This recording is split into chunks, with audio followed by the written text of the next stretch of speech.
Доброго дня, хлопчики та дівчата! І знову запрошую вас до абиткової ігромандрівки разом з Котигорошком. А куди ми сьогодні мандруємо, ви дізнаєтесь, прослухавши вірш.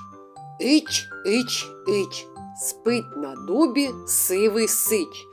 Тихше, тихше, сиченята, не тривожте ранком тата. Так, це вірно, до звуку та букви «и». Пропоную пограти в гру, чи є в слові буква та звук «и». Сир. Є. Трава. Немає. Пиріг.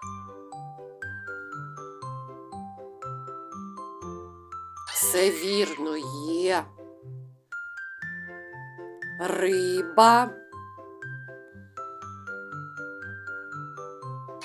Так, є звук «и». Лис. Ти все правильно вирішив, є звук «и».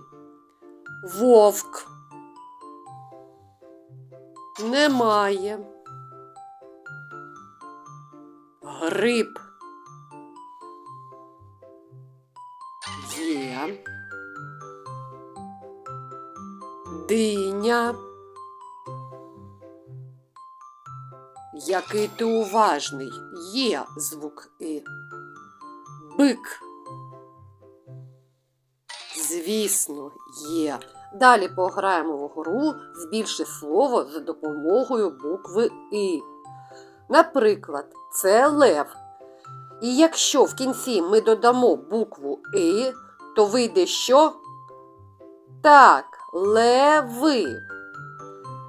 Це кавун. Якщо додати «и», то вийде що?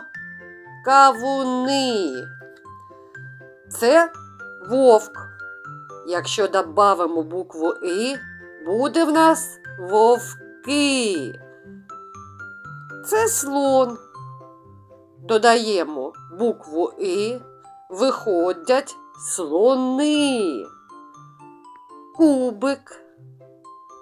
Додаємо «и», виходять у нас кубики. А якщо до лимон додасться «и», вийде в нас лимони. Молодці! Чи знаєте ви, що звук «и» може ховатися тільки або всередині, або в кінці слова? Давайте з вами пограємо. Якщо в слові звук всередині, плесніть в долоні. А якщо в кінці, потупотіть ніжками. Ваги. В кінці слова звук «и» тупаємо. Сир. Звук «и» посередині. Плескаємо. Губи. В кінці. Мило. Вірно, посередині. Шорти. В кінці тупаємо. Миша. Все вірно, плескаємо. Лис. Посередині звук «и». Плескаємо. Молодці, у вас все вийшло. А зараз назвемо зображені предмети. Книга, кит, гриби. Уважно прослухайте і скажіть, скільки звуків «и» у слові книга? Так, 1.